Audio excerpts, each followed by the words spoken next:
like to address the Peace of Westphalia. Is it, as it is commonly treated as, the beginning of international relations? To say so would be rather paradoxical. After all, it was a peace that concluded a war that lasted 30 years and that claimed the lives of millions. Someone had to declare war on somebody else to start that whole mess, which implies that international relations already existed. Furthermore, international relations are incredibly old. The first time you had two distinct and sovereign polities interacting with each other, way back then, you had international relations. Is the Peace of Westphalia, then, the beginning of modern international relations? That is highly unlikely. It is important to differentiate between the Peace of Westphalia and the Westphalian narrative and system. The Peace of Westphalia was the conclusion of such a massive conflict of huge cultural importance and involved so many parties, over 100, that it irrevocably changed the status quo. Nevertheless, the changes attributed to it are much greater than those it actually gave rise to. This is because over the centuries, it has garnered such cultural importance that it has given rise to an altogether disassociated, idealized conception of it, the Westphalian narrative. There are three main legal and political concepts attributed to the Peace of Westphalia, which together, supposedly, gave rise to the modern international relations system. These are state sovereignty, religious liberty and tolerance, and institutionalization of diplomatic relations. Regarding the first concept, state sovereignty, it must be expressed that the Peace of Westphalia did not create the concept of sovereignty, nor the modern concept of sovereignty. Furthermore, it did not grant sovereignty to all nations, just the German princes, who until then had been subjects, but not feudal vassals, of the emperor. It also did not exclude the presence of non-state actors, it merely limited it. The Church still held considerable influence in the empire, as evidenced by the fact that a large number of German states were religious fiefs. In terms of religious liberty and tolerance, while it made some novel advancements, the core of the subject was still that which was determined in the Peace of Augsburg, which had been nullified by Ferdinand II in 1621. It reinstated the treaty and expanded it to include Calvinism, and at the same time leaving the possibility for the inclusion of other, yet undeveloped, Protestant faith. It was also responsible for the separation of the Church and the state, albeit partially, since some states continued to be dominated by the Church, and in others it still held great sway. It also institutionalized some Protestant faiths, linking them to the government of many states. It did achieve the protection of the religious rights of all Christian subjects, as well as the protection of all religious patrimony after 1624, regardless of any subsequent change in the ruler's faith. This achieved the objective of ensuring that situations such as the seizure of religious property, which had been extremely destabilizing for the empire after the Reformation, could no longer take place. The Peace's one complete achievement was the creation of institutional and professional diplomatic services. This was due to the fact that the peace involved so many parties and dealt with such complicated manners that it evidenced the need for it. It also codified and imposed the use of diplomatic means to resolve conflict, at least initially within the empire, which was then emulated by the wider European context. As it is fairly evident, this does not conform with the Westphalian narrative. This is because the narrative would emerge centuries later with the purpose of addressing altogether different subjects. The Westphalian narrative emerged initially as a consequence of two factors: the rise of legal positivism in the 18th century and the Napoleonic Wars. The rise of legal positivism made sovereignty a fundamental element of international relations. It expanded on the Hobbesian principle, adding an external dimension. This dimension established the sovereign/government as the sole representative of their population, and the exclusion of all that which is deemed external by the ruler. This is now commonly known as Westphalian sovereignty. The man who developed this was Aimé de Vattel, who did not credit it to the Peace of Westphalia, but he did link it to the uniqueness of the European political system. During and after the Napoleonic Wars, German historiography crafted the Westphalian narrative to stigmatize the French Revolution, and especially the Napoleonic imperial system, as unlawful interims of the traditional principles of European public law and order. This historiography credited the development and establishment of a system of independent sovereign states, distinct from medieval Europe, to the Peace of Westphalia. There was good reason for counter-revolutionary German scholars to forward this narrative. It justified the traditional liberties and independence of German states, which had been originally secured from the Habsburgs and were then being threatened by Napoleon, by arguing that the Peace of Westphalia was the foundation of European law and order, as well as the source of its political equilibrium.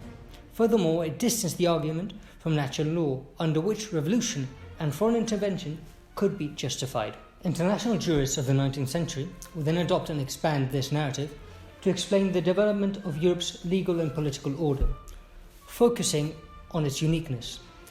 This followed the contemporary trend of European exceptionalism. The Westphalian order became the epitome of European superiority to international jurists, branding all else as anarchy. In addition, in the face of legal positivism, legal naturalism as the transcendental basis of international law became untenable, and the Westphalian narrative, due to its emphasis on treaties and conventions, was the perfect substitute. This inherently linked the Westphalian narrative to eurocentric ideals and principles, developing it into a Euro supremacist narrative perfectly exemplified by Henry Wheaton's statement on the elements. The public law, with slight exceptions, has always been and still is limited to civilized and Christian people or those of European origin. This narrative would then continue to be updated up until now, and to add further insult to injury, it could be argued that the Westphalian principles are not intrinsically nor originally European, but rather common across many cultures and civilizations. Ling, scholar and political theorist, focused on Waldism in international relations. She conducted a thought experiment regarding the Westphalian system and the lessons postulated by the Romans of the Three Kingdoms from Chinese history.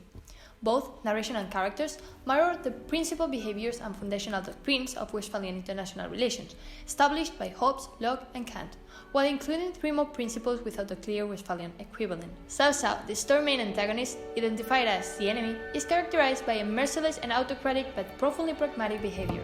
He acts for purely self-serving reasons. Through Cao Cao betrays greedy agency and the inevitability of Hobbes' Leviathan or Machiavelli's moral pragmatism, it is equivalent in its approach to governance. Cao Cao's nature shows the selfish and destructive instinct that Hobbes agrees about human nature, as well as the need for an almost totalitarian personality to control the state. Locke has no direct equivalent in the narrative. However, his vision of an equal and constant competition to found a stable and competent state, and therefore efficient and useful international relations, is shown in the nature of the relations that are established between the factions and powers along the Romance.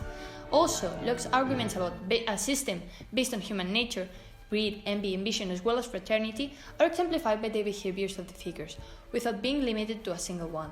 This reveals Locke's views on inter and international relations as influenced and determined by human character and failures, resulting in efficient competition. Kant's vision on human fraternity and friendship as fundamental pillars for international coexistence are illustrated by Liu Bei.